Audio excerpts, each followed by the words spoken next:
Thank you very much again for joining us and staying after lunch. Again, we're going to turn to Professor Newman this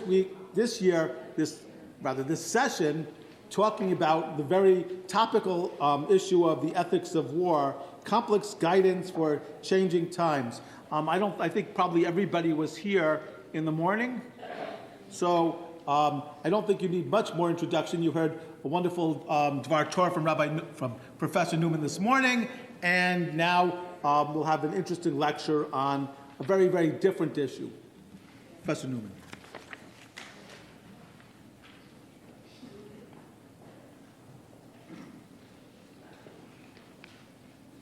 Thank you so much.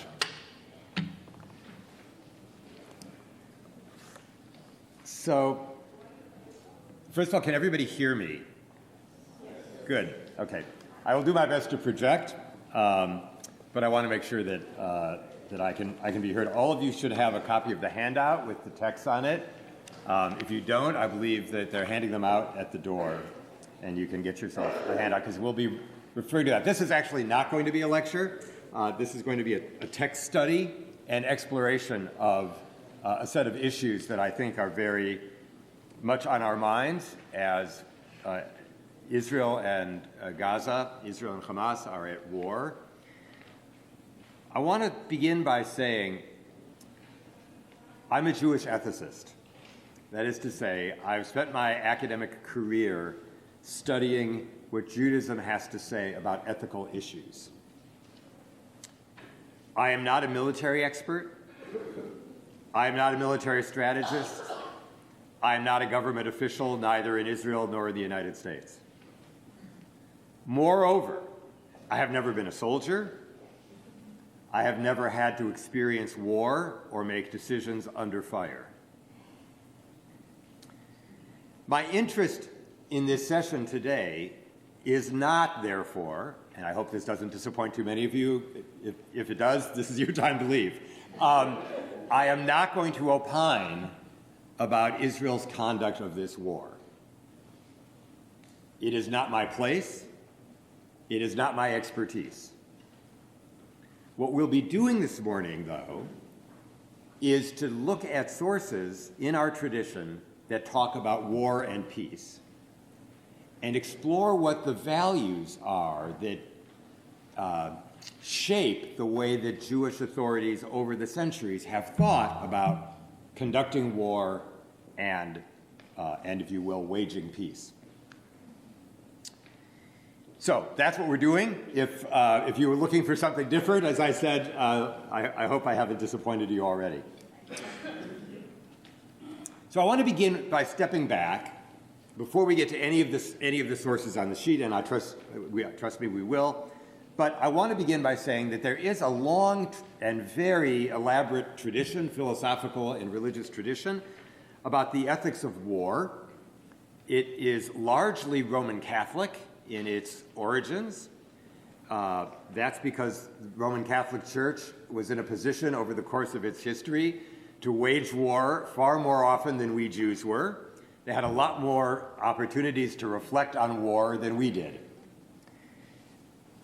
Broadly speaking, and that tradition has expanded and come down through the centuries to things like international rules of war, and we'll touch on those as well in a moment. But in general, I want to begin by saying there are two separate sort of branches of this ethics of war, which is usually called just war theory. One of them goes by the Latin name jus ad bellum, which is to say, when is war justified? When is war justified? Under what circumstances is it okay to start a war? The other is called jus in bello, another Latin phrase. Again, the Roman Catholic tradition shows itself here. These are the rules of war. That is to say, once you're in a war, what kind of conduct is permissible and what conduct isn't permissible. So keep those two things in mind. When you can start a war and what you can do once you're conducting the war. In general, here are some principles. And this is a very broad strokes introduction to the whole theory of war. War is justified when it is conducted to secure a state of peace that would not otherwise be possible. For example, you might consider World War II. We fought the Nazis in order to prevent what would have been a state of tyranny and war. It would not have been justified to start World War II if all we were interested in, for example, was territorial expansion or something. There's also an issue about the probability of success. It's said that we shouldn't start wars unless we have a reasonable chance of succeeding in whatever goals we set out to accomplish. And furthermore, we shouldn't start a war unless it's a last resort, that is to say, unless diplomatic avenues for resolving the conflict have been attempted. Then there are issues of how we conduct the war, and here there are a couple of key principles. One is called proportionality. You've heard a lot about this, I'm sure, in the media. That is to say that the harm that we cause in war is proportional to the goals of the war. We also have to allow combatants to surrender under the rules of war, the international rules of war currently. And we have to treat humanely those combatants that we do capture. That's all part of what we assume and believe is important. And finally, we have to take precautions to protect the life of innocent non-combatants to the degree possible. That obviously is a very broad principle, and it's very hard to know precisely how to apply that. And I'm not going to try. Now, in the case of, and this is what I will say for the moment about the Israel-Hamas war currently, we've got a complication that it's what's called an asymmetrical war, which is to say it's a war between a standing army of a legitimate, internationally recognized state, i.e. Israel, and a group of terrorists or insurgents, or whatever you want to call them, who don't feel bound by any of the rules that I just talked about. Whereas Israel does feel bound by those rules. And that poses unique moral challenges. And we hear about this all the time. Now, what I want to go on to say then is that's general rules of war, general just war theory. In terms of Jewish ethics of war and what our tradition has said about these matters over the centuries, we face a particular issue, which is what we're trying to do is to take insights from the text that you're about to look at, and others like them, and apply them to the circumstances that we're in now. That's what Jewish ethics is really all about, to be honest. It's about taking the resources of our tradition and extrapolating from them and applying them to new situations that we're facing now. That could be about war, it could be about abortion, it could be about capital punishment, you name your issue. Whatever it is, we could take any issue and try to figure out what our tradition says about it. In this particular case, in the case of the ethics of Jewish ethics of war, there are some particular complexities that we face. First, the weapons of war today are vastly more powerful than they were when the rabbis and the biblical writers wrote the things that we're about to look at. So war, if you will, is sort of a different thing now almost than it was in ancient times or in medieval times. Moreover, the context of international relations today is far more complex than it was then. There was no United Nations then, for example. And these decisions are always affected by politics. The political situation is vastly more complicated and far different than it was in either biblical or rabbinic times. And finally, this will not surprise you, the rabbis never speak with a single voice. You know the famous story, 2 Jews, 3 opinions? 2 rabbis, at least 4 to 5 opinions, right? So that's the way it goes. So there are within Jewish tradition both, you might say, idealistic and more pragmatic perspectives. So we'll see some of that coming up in the sources that we look at. Finally, a few more general observations before we turn to the sources themselves. Biblical sources support war as divinely sanctioned. There are places where God commands the Israelites to engage in war. we call this actually holy war. And while it might not sit comfortably with us to say it, in fact, the notion of holy war comes straight out of Tanakh. The book of Joshua, we'll look at a passage in a moment, actually glorifies the war against the Canaanites in the process of conquering the land of Canaan. The rabbis themselves actually never had occasion to wage war. The only times when Jews actually had sovereignty were actually in our long history, a few very brief periods, from the period of Joshua roughly to 586 when the Babylonians conquered Israel. Then a brief period, a Maccabean period between about 168 and 63 BCE. And then since 1948, that's it. In the whole of our history, those are the only times when Jews had the kind of sovereignty that would have permitted them to conduct a war. So we have to keep in mind that all of what we're about to look at is maybe a little more theoretical than it is practical. They were speculating about war. They hadn't actually done it. Moreover, their perspectives, the rabbis' perspectives, were influenced by their own historical experience, which was that they were mostly living under foreign powers. Rome and then all the powers in European nations where Jews were during the diaspora. So they tended to be sort of uncomfortable with military power because they saw what it could do, and they were often on the receiving end. And finally, I'll add one last piece, which is that the rabbis develop a concept of what's called, they have categories of what they call milchemet reshut, which is discretionary war, and milchemet chovah, which is obligatory war. The war to eliminate the Canaanites is in the latter category. Some rabbis put more restrictions on discretionary war than they do on obligatory war. If it's obligatory, it's almost no holds barred. But if it's discretionary war, you've got to be much more careful, according to rabbinic teaching. So with that very, very broad set of parameters and overview, let's now look at the text. So turn to your source sheet. What I want to do now, actually, just procedurally, is I want to read through these texts. There are three sections. I've divided it into texts that support war, texts about the moral conduct during war, and part 3 is on the second sheet. Part 3 has to do with texts about peace. And as we go, I'm going to invite you to read through the text to yourself. I don't want to read every one of them out loud, and we'll be here all afternoon. But to read through some of these texts and to begin to talk about what the principles are behind them and how practical they are, how we would apply such texts to our own times. So, starting in section 1, support for war.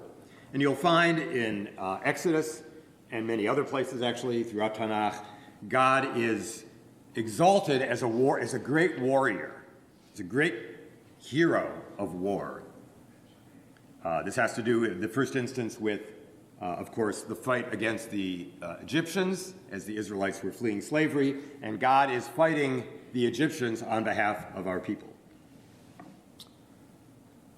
Look to the second text, 1 Samuel. This is a text in which Samuel the prophet says to Saul, the first king of Israel, I am the one the Lord sent you to anoint you king over his people Israel. Therefore, listen to the Lord's command. And this is what God says. I am exacting the penalty for what Amalek did to Israel, for the assault he made upon them on the road on their way up from Egypt. Now go, attack Amalek, and utterly destroy all that belongs to him. Spare no one, but kill alike men and women, infants and sucklings, oxen and sheep, camels and asses. Pretty categorical. That's God's command to Saul. He actually, if you may remember the story, violates the command and loses his kingship exactly over this incident. Because he spares some of the Amalekites. That's his big offense. Again, in Isaiah, you've got some of this language too about God going forth as a warrior and so on. And in Joshua, you get another passage like this right, which is glorifying, I'm not going to read through it all, commanding Joshua to conduct war against one of the Canaanite cities. There are many such passages throughout the book of Joshua. If you read it, it's not part of our regular liturgy when we don't read it for on Shabbat mornings, but it is all there. If you read the book of Joshua, it's quite bloody. And it is a war against the Canaanite people as Joshua conquers the land. So let's take a step back from just this section of text about war. What do we learn from them? What could we derive from them? Now I want this to be interactive. I'm done, lecturing. So what do you take away from this? What do you see? Yes, please. Sometimes you have to go to war. And what are those times? What would you deduce are the times that the biblical text is telling us it's good, not even okay, actually commanded to go to war? God tells you to. And in what circumstances does God do that? So far as we know. When it involves Israel the land or Israel the people? Israel the land. Conquering the land of Israel is regarded as an obligation. And whatever you have to do to kill the native people in the land at the time, to take over, that's part of the game plan. Not comfortable. How many people feel a little uneasy about this? Yeah, thank you. I hope so. It makes you squirm a little bit to think about this, especially when we're talking about slaughtering men, women, and children, right? Not just combatants, right? We're really talking about, and why do you imagine, I'll take your question in just a moment, why do you imagine that they were so adamant about this issue of conquering Canaan and slaughtering the inhabitants? Because if the children were allowed to survive, they would grow up seeking revenge. That's possible. That's possible. I think there's maybe a simpler explanation, though, that comes through the views that they had of the Canaanites. Yeah, what did we mostly know about the Canaanites? They were idolaters, right? Why do we want to get rid of all these idolaters? They don't infect us. They won't influence us. We don't want to become like them. God is very, very concerned to make sure that the Israelites who enter the land stay devoted to God and don't become idolaters like the natives who are there already. Therefore, we need to get rid of them and their influence to protect our true faith in God. Yes, now, if you will, I'm sorry, you had a hand up back there. Kind of playing the devil's advocate. What percentage of the very people who sit here actually live in a place where there was danger to their existence? And for me, feeling unease in needing to protect a piece of land or a population doesn't go together. Because I grew up in a place where since I'm 5 years old, every so often we have to protect ourselves. Right. So this unease and war, actually, it doesn't come together. For me, it comes together. If you feel in danger in a certain neighborhood in the world, sadly that's our neighborhood, you have to fight for it. Right. And if you show you're not strong enough, they come to eat you. Right. That's what happened on October 7th. Right. So I don't disagree with you, right? I know. Right. Sorry. So no. I don't want to. Reality of, in some areas on this planet, Right. people can live and converse with each other, Right. and get to agreement. Right. In other neighborhoods on this planet, and I'm sure it was the same during Joshua time. Yeah. People cannot get to agreement. Right. So what you're saying, again, for those of you who might not have been able to hear, what you're saying is that there are times and places where in order to defend ourselves from people who would want to do us harm, we have to go to war to defend ourselves. And I think that's one of those legitimate cases that even now, under just war theory, that's a completely legitimate reason to go to war if you're defending yourself from an aggressor from the outside. It's not clear that the Canaanites actually were aggressors. The Israelites were moving into their territory, right? They were there already. The Israelites were coming in under God's command, again, according to the biblical story, right? So the situations are not parallel, right, I think. But that said, there's certainly plenty of sanction here in the biblical sources that we're just looking at, just section 1, for the notion that there are times when it is perfectly fine and even commanded to go to war if the principle is that we're protecting the purity of our faith and the purity of our people from the pernicious influence of these native Canaanites. Yeah, in the back. This first section, though, was being the injunction is something that we would call genocide, and preserving the purity of the people has negative connotations in a lot of our It does. It certainly does. But remember, that notion is a modern notion and not one that they would have had. They wouldn't have felt constrained about that in the way that we would today, right? Yes, please. I think there's maybe one more way to look at it. Maybe the idea here is that not only are you wiping out the Canaanites who might be an immediate threat, but you're kind of setting an example for neighboring peoples to say, this God is really powerful. He supported his people and they wiped out the Canaanites. Absolutely. Oh, there's no question about that.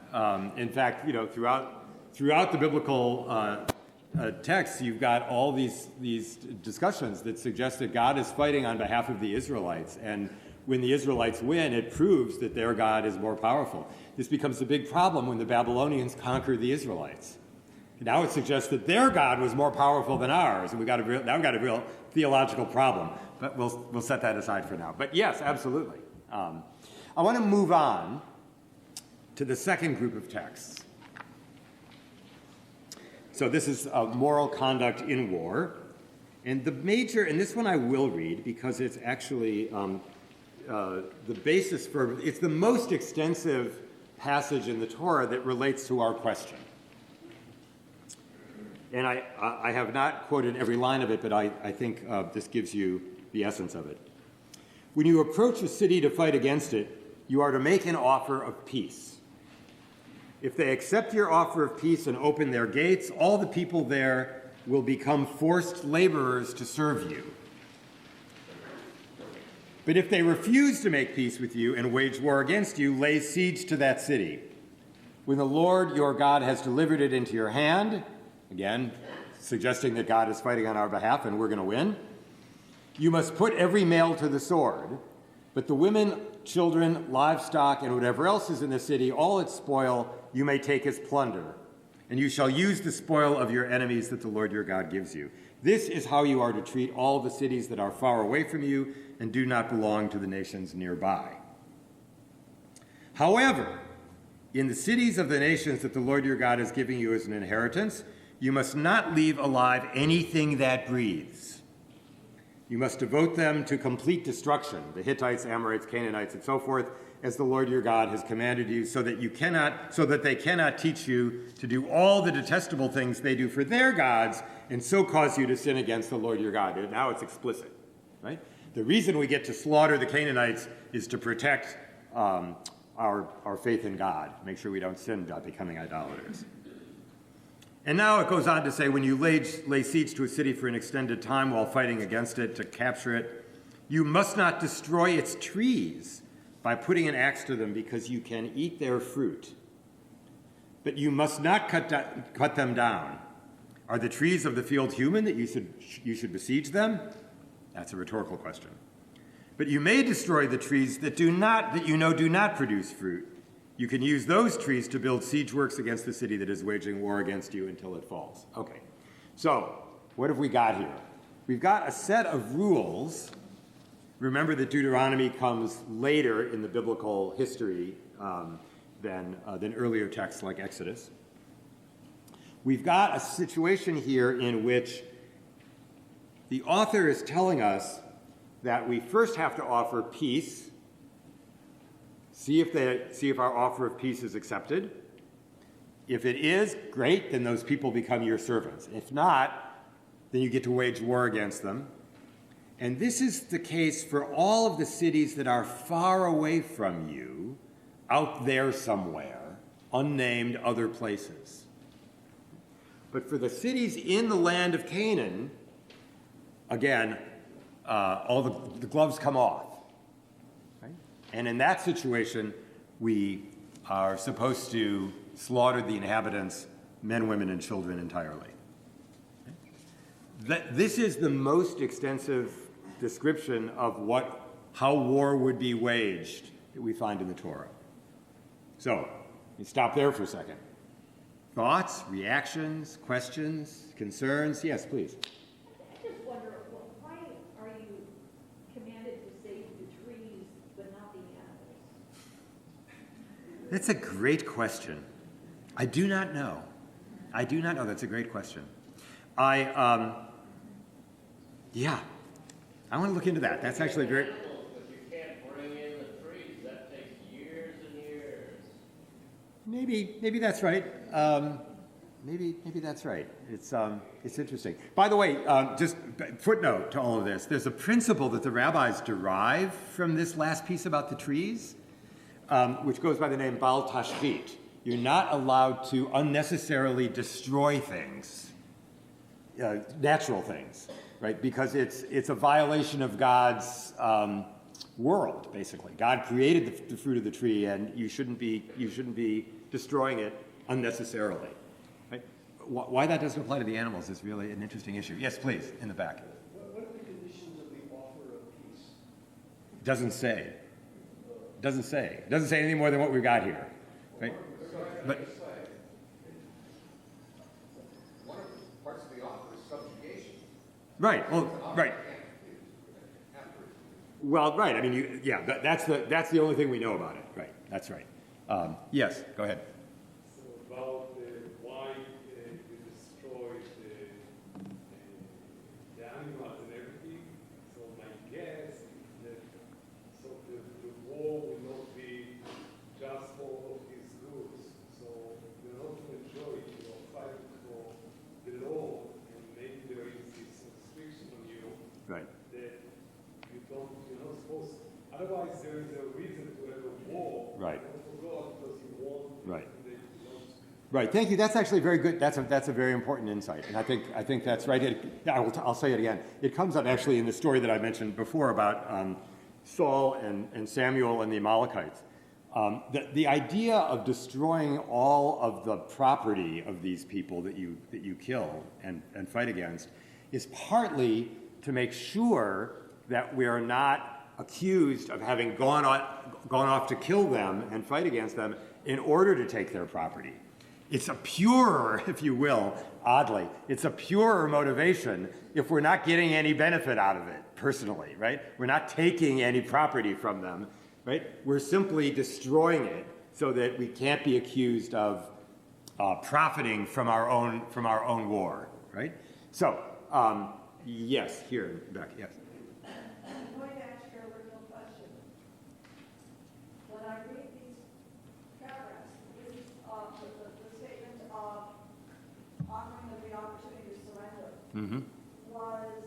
sounds to me like the overland transitions where the Romans replaced the Etruscans and the Etruscans became their servants, and happened over and over again in Europe and the Mediterranean, where one group of migrant people came over and essentially conquered the sedentary land agricultural people and enslaved them.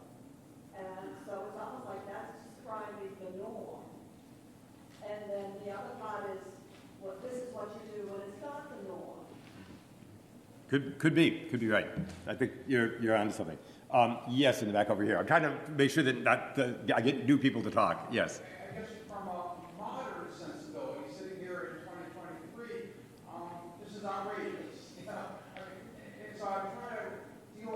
How does one try to deal with this? Something that's straight out of our Torah. And I'm wondering, do you make the analogy that the Torah says some very harsh things, say, about homosexuality? Is this something that we just say? Somehow we dance around and rationalize and say, no, it just doesn't apply today? I'm trying to wrap my head around this. Yeah. Well, you're not alone. I hope that's helpful. But the Torah, really, I mean, I don't I want to be careful how I say this. The Torah contains a lot of things. You mentioned homosexuality as another example, right? There are a lot of ways in which the Torah's values are not necessarily the values that we would address, that we would hold dear today. It's one of the great challenges of any religious tradition, is that we inherit ideas and values and practices from the past, and we have to figure out what to do with them. Right? You could just jettison the whole thing and say, enough of that, I'm not going to bother. Right? But if we feel that there's much value in this tradition, and I think we do, we probably wouldn't be sitting here today if we didn't. Right? Then we have to grapple with this very complicated question of what are we going to do with those portions of the tradition that seem to be very much at odds with what feels right to us. And you're looking at one of the primary examples. Right? So we're going to come to some interesting things, though, in just a minute. I want to take one more question from you, and then we'll move on. Yes. One of the things that these comment is this what God would say to us today. Right. But back to trees, generally speaking, it takes about 3 years for a fruit-bearing tree to bear fruit, and then you take it to trees, and the next year you can start eating it. Right. And a tree can last 4 generations. So if you're taking over the city, why would you want to cut down the thing that will feed you for generations? Right. That's actually interesting too. That's a very interesting observation as well. One last comment here in the front, and then we really are going to move on. Yes, please. The church used this kind of logic for the Crusades.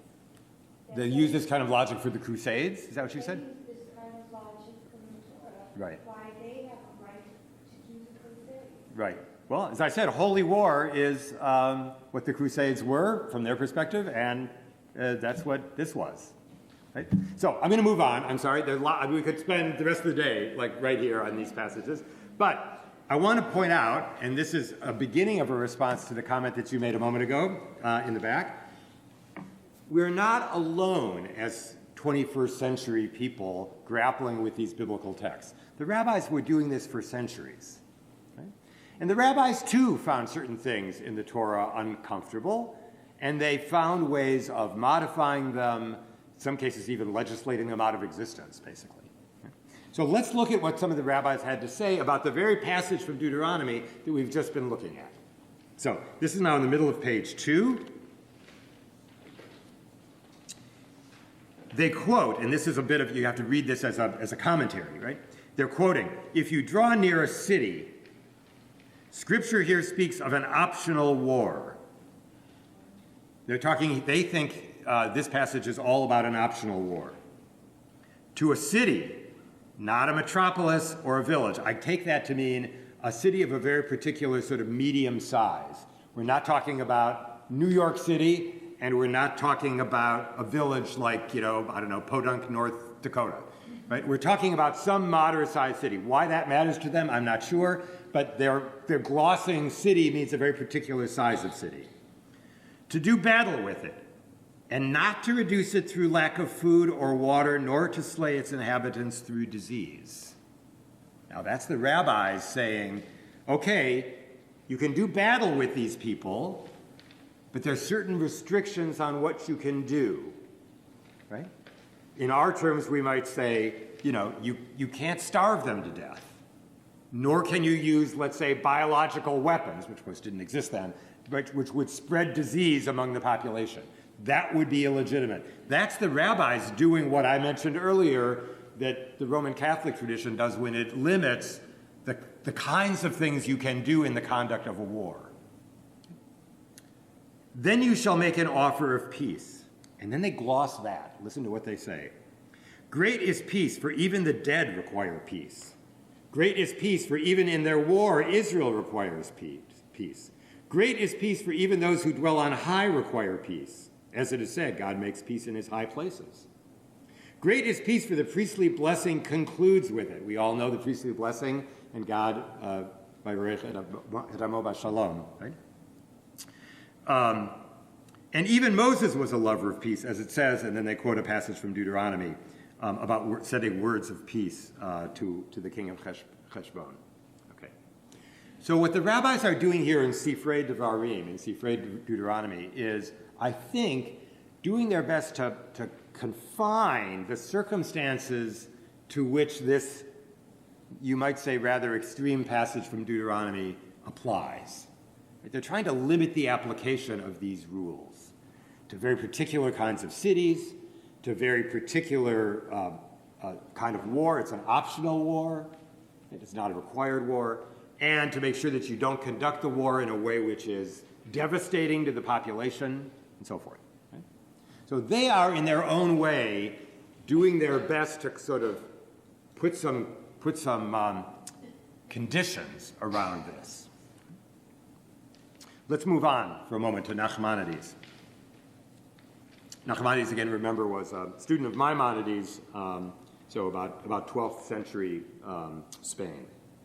When you approach a city to fight against it, you are to make an offer of peace. Again, quoting from our passage here. The rabbi's intent with reference to this verse was not to say that the requirement of proclaiming peace applies exclusively to optional but not to obligatory wars. Rather, their teaching in Sifrei, the one we just looked at, refers only to the last section, wherein there is a differentiation between the two kinds of wars. So, in verses 13 to 14, remember, it declares that if the enemy insists on war, then only the men are to be killed, but the women and children are to be spared. That restriction applies only to an optional war, not to an obligatory war. But the call for peace applies even to an obligatory war. Think about that. Sifrei was saying that this business of offering peace was only in the case of an optional war. Nachmanides is saying, actually, that qualification that you have to offer terms of peace applies to every kind of war, obligatory as well as optional. So, again, you see the rabbis sort of trying their best to make this, if you will, more humane, to make the offer of peace more applicable to more circumstances than it appeared to be in the earlier rabbinic commentary. Okay. And we'll look at one last one. This is again from Sifrei Deuteronomy, another early rabbinic commentary on Deuteronomy, pointing to that last passage that we looked at, so that they cannot teach you to do all the detestable things they do for their gods. They comment, showing that if they repent, they are not to be slain. Right? The only thing that enables you to kill them in this way is if, in fact, they are likely to spread idolatry among you. But if, by chance, the people that you're fighting against repent of their idolatry, then you can't do this anymore. Right? Another restriction. And finally, so they cause you to sin against the Lord your God. If you do not do everything which is stated in this matter, you too will be called sinner against the Lord your God. They actually turn this verse around so as to say, the people doing the sinning here, so to cause you to sin against the Lord your God at the end of that verse in Deuteronomy, that is telling us that we need to be careful about our own sins in the context of our conduct of war. That's not about their sins, that's about our sins, or potential sins, in the conduct of war. Yet another way in which the rabbis are doing their best to soften this passage from Deuteronomy. So let's stop there. What do you make of all of that? Yes, please. Well, I have a question here. I know you don't want to comment, but it seems to me that all the wars of the state of Israel have been involved in since 1943, including 67, 73, and October 7th, 2023, are obligatory wars that Israel never, in any of those cases, made an offer of peace. Yeah, I'm not going to get into politics. Right? I'm sorry. I'm not going to get into the. I'm not going to. But do you agree with that statement or not? I'm not going to get into it. It's not my place here to get into the politics of the Israel-Arab conflict, which is an enormously complicated issue. And there's lots and lots of things written about this by people who know a great deal more about the history than I do. Yes? In today's portion, basically, they louder. In today's portion, the comment was, hey, if you raped this daughter of ours, if you convert, we'll all be good. And then they come in and they kill them. And the other thing that when we were just reading this crossed my mind is this is sort of a Inquisition, right? Like if you convert, what scare you? You know, it's like a Jewish, you know. It's sort of forced conversion in a way, right? Although again, it was Shem who came to, in the first place, want to have this, have Dinah and so forth. That's what caused the whole thing. But you're right, in a way, it suggests that if they converted, the ruse, if you will, is that if they convert, then we'll be one people, we'll all marry one another, and we'll live happily ever after together. But that's not kind of how they carry it out. Yes, please. Yes, so this is related to extremism. So when God, it wouldn't come because, you know, when Abraham was sick after his circumcision, God came to visit him. So you have to go on. And then the reason is that we should get the example from God. And so the question here, we need to get the example from God to do all these wars because they told you to do it, right? Now, in extremism, some Jews, maybe some ultra-Orthodox or so, will continue doing that. Doesn't matter what the rabbis say because you need to follow God's example. And in Islam, I think that's what's happening, is that you take the bad part of the Quran, and then you say, this is what we need to do. We need to do jihad. And then you go and do jihad that applies even that was created in the 7th century, you're still applying it today. So the difference is that, as you said, the rabbis are twisting it in such a way that you don't want that to happen. This is not ethical anymore, but the extremism of the Arab Islam is actually the opposite. They are doing it to make it even worse than that. Yeah. So they are not trying to mitigate it like the Jews. Right. Again, I'm not a scholar of Islam, and I would be willing to bet that there is a long history of Islamic interpretation of the Quran, just as there's a long history of rabbinic interpretation of the Torah. I don't know anything about that. I don't know anything about that tradition, right? And I wouldn't presume that the most extreme elements of Islam today, who espouse the kind of views that you're talking about, represent the mainstream of their tradition. I wouldn't assume that. I don't know. It's not my field. But I would just say, I think we have to be careful about assuming, there's a classic, and I don't mean to suggest that you're doing this, but there's a classic rule in interfaith dialogue. It's never fair to compare the best elements of your tradition with the worst elements of theirs. Right? But you need to be careful about that, because it's very, very easy to fall into that trap. So I just want us to be careful. Yes, Rabbi.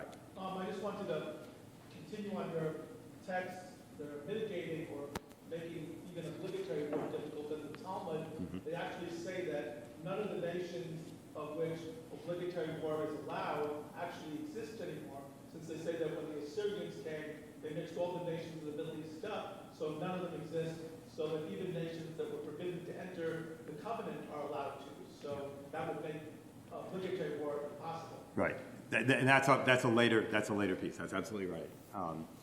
I want to go on to one more piece in this section. We're going to skip over the next one from Nachmanides. Well, actually, I won't. Let me take that one. We'll do these last two quickly. Nachmanides again writes, "When you go forth and camp against your enemies, then you shall keep from every evil." Okay. Verse 10. The correct interpretation regarding this commandment appears to me that Scripture is warning of a time when sin is rampant. The well-known custom of forces going to war is that they eat all abominable things, rape and plunder, and are not ashamed even of lewdness and all vileness. The fairest of men by nature comes to be possessed of cruelty and fury when the army advances against the enemy. I think that's an extraordinarily insightful psychological observation, right? From a person living in the 12th century who never conducted war, but certainly had experience observing it. Right? And finally, from Maimonides, Mishnah Torah, his famous law code, when you lay siege to a city, Maimonides writes, you don't surround it on 4 sides, but rather on 3 sides. You leave a place to flee for all those who wish to save their lives. That's Maimonides' rule. Now, you don't find that in the Torah, but what I would suggest is this is a great example of what I mentioned earlier. The rabbis thinking about war, all of it, is largely theoretical. Right? Maimonides never waged war. But in his mind, the just way to wage a war, if you're sieging a city, you need to leave a way for people to get out. Otherwise, it's unjust in his mind. Now, is that practical if you're waging a war, to let everybody leave from the side that you're not guarding? Probably not. Right? I'm not sure anybody would wage war in that way today. I don't know. But what I would say is this. It expresses a moral principle to be compassionate to the people in the city who are ostensibly non-combatants, who are not there to fight back against you, but really want to just get away from the violence. Yes? Do you believe the third side as the ocean? Yeah, I don't know. Yeah, I'm not sure that would count. But anyway, so let's just take a moment here before we move on to the last section, and then we'll wrap up, which is, what do you make of all of these rabbinic comments on this passage from Deuteronomy? What would you take away from all of this if you were trying to explain to somebody, well, I read this passage from Deuteronomy, it's all about war and how you're supposed to conduct war, and then, the rabbis start messing with it, and they add all this and that, and they change this and that, and how would you summarize or give me an overview of what the rabbis have done here? Yeah. Trying to mitigate disaster. They're trying to mitigate disaster. I think that's a good point, yes. They anticipated the Roman rules of war. They anticipated the Roman rules of war. In some cases, they lived after the Roman rules of war. In the case of some of these people, yes? I'd say they were just as uncomfortable with the Torah passages as we are, and they were trying to build fences around it. So well put. They're trying to put fences around the passages in the Torah that they feel uncomfortable with. Yes? Yeah, just building on that, there's a long history of that. I'm reminded of the laws about the rebellious son, should be put to death, and how the rabbis, went to such lengths to make it so it seems like it was almost impossible Right. for it ever to happen. They actually proclaim in the Talmud that it's impossible for there ever to be a rebellious son of that sort, right? So yes, you're absolutely right. The rabbis are very good at taking the biblical sources and massaging them and putting constraints on them and reinterpreting them in ways that accord with their values at their time as distinct from the values that are being expressed in the biblical sources themselves. So another hand, I think, over here someplace, I thought. Yes, go ahead. Yes, please. Two things. One, that you mentioned that the conduct of the war, the moral conduct of the war, it's been defined over the years by rabbis and Catholic Church. And there is the description of war where the other participant doesn't adhere to those principles.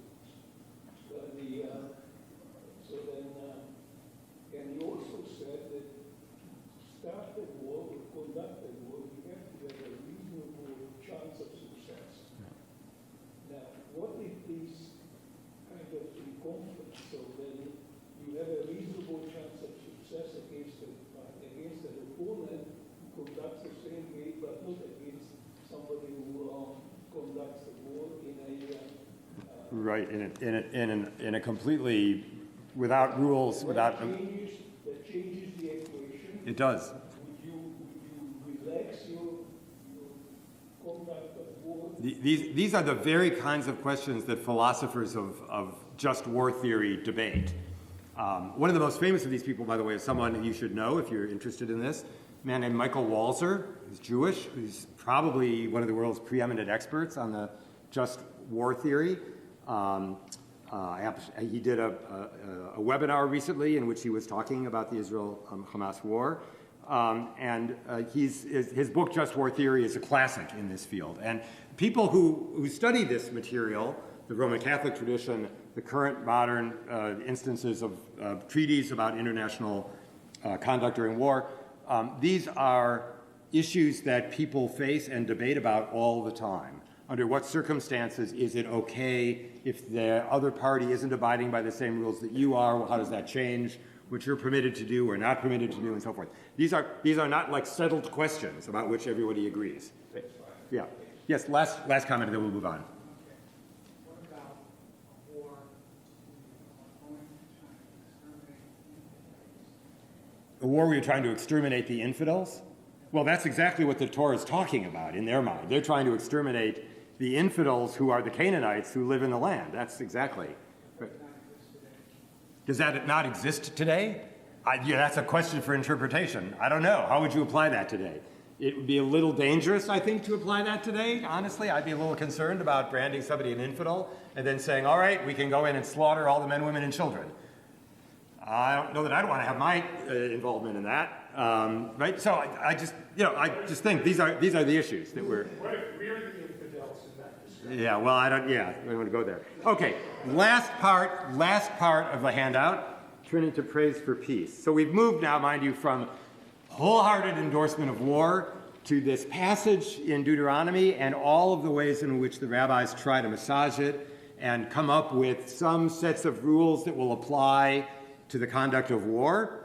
And finally, to, if you will, on the other end of the spectrum, just straight out praise for peace. So there are many, many more sources that I could have cited here, but I think a lot of us are aware of them. So beginning with the end of the Kaddish, which we say, of course, multiple times a day, may the one who creates peace on high grant peace to us and to all Israel, and of course many of us, including here in the congregation, add, and to all the inhabitants of the earth.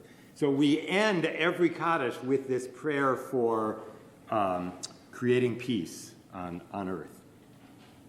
In Chronicles, this famous story of the building of the first temple, where David says to his son Solomon, "My son, I wanted to build a house for the name of the Lord my God, but the word of the Lord came to me saying, you have shed much blood and fought great battles," which of course David did. "You shall not build a house for my name, for you have shed much blood on the earth in my sight." i.e., if you're a warrior and you have blood on your hands, you can't build the temple, the ancient temple, right? We might apply that today to people who build synagogues or people who build other Jewish communal institutions. If you have blood on your hands, you ought not to be involved in trying to do something to praise God. In Psalms, I'm going to jump over the next one. In Psalms 34:15, "Shun evil and do good, seek peace and pursue it." And the Palestinian of Jerusalem Talmud, in commenting on that particular psalm, says, "The law does not order you to run after or pursue the other commandments, but only to fulfill them on the appropriate occasion. But peace you must seek in your own place and pursue it even to another place as well." So they're parsing this seek peace and pursue it. Seek peace here where you are. Pursue peace out there where you have to go run after it to find opportunities to pursue it. It's not redundant. Seek peace and pursue it is not redundant. It's two separate things. And they're pointing out that this is one of the only cases. I actually think tzedek tirdof would be another one. You have to pursue righteousness, you have to pursue justice, but they don't mention that. That said, they're making the point that peace is so important that you have to go out of your way to pursue it. Not just do it not just seek peace when the opportunities show up right in your path. If you're in the middle of a family dinner and people are disagreeing with one another, you make peace among the people at your table. That's seeking peace. But you have to go out of your way to find opportunities to create peace in places that you aren't already there. And of course, there's this famous passage from Isaiah about the end of time, right? The Messianic age, when we'll beat our swords into plowshares, and nation shall not take up sword against nation, neither they shall never again know war. And again, finally, passage from Deuteronomy Rabbah, another early rabbinic commentary on Deuteronomy. "See how beloved is peace. When God sought to bless Israel, God found no other vessel with which could comprehend all the blessings with which God would bless them other than peace." How do we know that? Because it says in Psalms, "The Lord will give strength to his people. The Lord will bless his people with peace." Again, a passage that shows up now in our Siddur. So, over and over and over, the rabbis extol the virtues of peace. Notice, none of these passages relate back to the concrete questions that the Deuteronomy passage talks about, right? They're not telling us anything that we can immediately turn into a set of rules or principles that we can apply in a particular case of aggression against us. But they are saying that I think peace is the highest value. Peace is the thing that God blessed Israel with above all else. That's what God wanted to give us, was peace. Why? Why do you suppose peace is the ultimate blessing in this view? They don't tell us why exactly, but why do you think? Well, of all the things that God could bless us with justice, with health, with long life, with compassion, with any number of things, why peace? Because all the others, because people can live in a secure life and without any threats and prosper. Great. Peace seems to be a prerequisite for prosperity, for stability, for flourishing, right? Other things, other reactions, yeah. Peace is the only way you can worship God. You can't worship God if you're busy defending yourself. You can't worship God if you're busy defending yourself. Peace is a prerequisite for connecting to God and worshiping God. Good. Other things? Yes? Similarly, performing the commandments, very difficult to do while you're at war. Very difficult to perform the commandments when you're in war. Right. Peace is the Peace ultimate infrastructure. is the ultimate infrastructure? Uh-huh. Nicely put. Thank you. What I suggest is, and you've really said it, and now we'll wrap up here, and I'll take questions if we still have any. But in a certain sense, I think the value of peace is very closely related to the very value of life. L'chaim, after all, is our right is the sort of motto, if you will, of our people in our life together. We praise and celebrate life. And you can't have life. You can't have life that continues and flourishes without peace. But there's yet another element, I think. Many of the rabbis say that the most important commandment in the Torah is ve'ahavta l'reacha kamocha. You should love your neighbor or the other as yourself. And in Sanhedrin, in the Talmud, they explain this. They talk about the notion of saving or destroying a single human life. That when we destroy a life, it's as if we've destroyed a whole world, because after all, in the biblical story, the whole human race comes from one man and woman. And if you save a human life, you've saved a whole world because of the descendants that would have generated. So I think in a certain way, the value of peace is so great because the value of life is so great. Because every time we save a life, we save a whole world. And we can't preserve life, and life can't flourish without peace. So I leave you with all of that by way of saying, again, I don't presume to have answers to any of these other complicated geopolitical questions, right? But I do think it's fair to say that within this tradition, there is a long-standing thrust from the beginning. It starts with a lot of praise for war, and especially war against the Canaanites, to a place where they begin to talk about constraints on offering terms of peace and so forth. And then the rabbis take that even further and turn it into a much broader set of constraints on how to conduct wars. And then there's this whole massive tradition of praising peace. So make of that what you will. But it seems to me that at the end of the day, our tradition is teaching us that we need to do whatever we can to find peace, to pursue peace, and to maintain peace, for all the reasons we've just talked about. All right, questions? Yes, in the back. Yeah, yes. Shalom Aleichem. Great. That's another great example. It's so woven into Jewish culture and practice that I hadn't even thought about that. Of course, that's obvious. Yes, please. Actually, I think that true, long-lasting peace is really something that is really hard to achieve. And therefore, just like in Pirkei that it says that it's not your job to start or to finish. It's your job to do your part when it's your turn. I think that's what was the overarching goal here. Yeah. We kind of will be naive if we think that peace is achievable, but we still need to work towards it and do our best. Yes. Yes, the point, again, if you weren't able to hear, that, Pirkei Avot reminds us that it's not our job to finish the task, but we're not free to desist from working on it either and to do our part to move it along.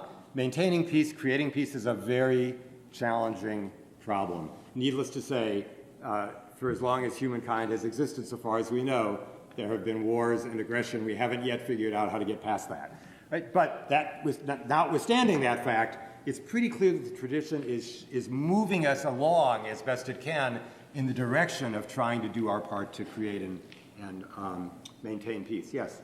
So actually, Shalom Bayit and everything, but still, I'd say something maybe contradicts what the wife said. For me, there is no way around the fact that in Judaism recognizes that there are events in life when either you or them. There is no way around it. I mean, it doesn't matter how much nice words we want to put on it. And that's part of life. And we should accept it, that we accept death and our own death one day and so on. It's just part of life. Right. Right. So, right. I don't disagree with that either. There's no question, as you say, that in our tradition, self-defense is a perfectly legitimate thing to do. We're not supposed to just lie down and allow people to play dead or be dead. Right? There's no honor or virtue in passivity. Right? There's not a lot of pacifism in Jewish moral teaching. There are some rabbis who have moved in that direction, but leaving that aside, they're a small minority, to be sure. And for the most part, there are certainly legitimate times when you have to defend yourself. And Jewish tradition is pretty clear about that. How you do it, though, and what you have to do to avoid situations like that and do your best to find peace with the people who are fighting against you, that's where it gets a little, that's where it gets complicated, right? Yes, please. Okay, so three small things. One was to the question about destroying trees but not animals, but actually the text says that the animals you take as plunder as well. So the animals are also not to be destroyed. Except in the case where you're, okay, now in the case where it's an obligatory war and you're destroying the animals to show that you have no profit, well, you're still taking the land.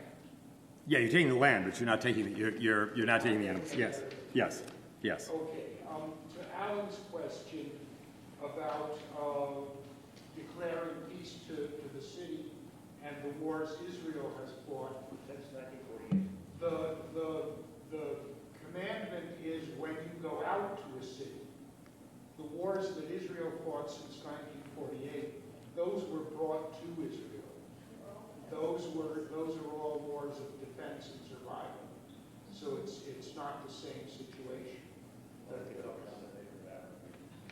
Well, okay, that's my answer. All right.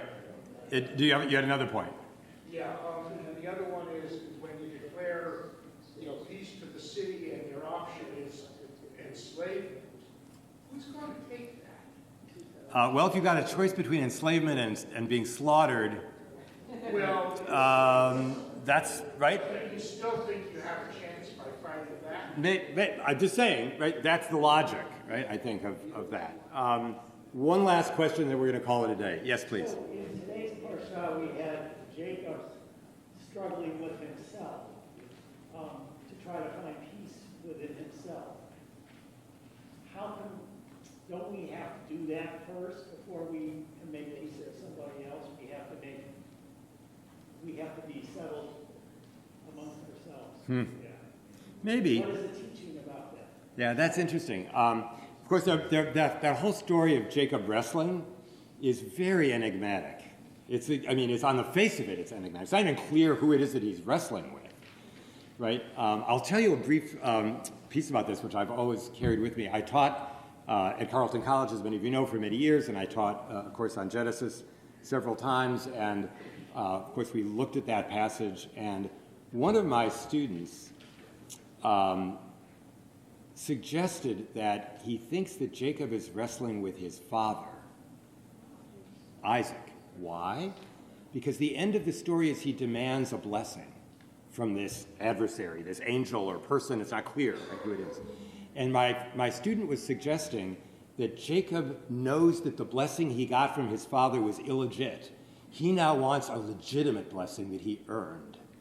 And that's what the wrestling match is about, which I've always thought was a brilliant insight, actually. I've never found it anywhere else. That said, what your point is interesting, and it's about, I do think we need to wrestle with ourselves, but I also think that in terms of coming to peace within ourselves, but I would say even in the absence of doing that, we still have to seek peace and pursue it, right, in the world around us. I'm going to stop there. Thank you all. You've been wonderful. I don't want to keep you here. I'm happy to talk more with individuals.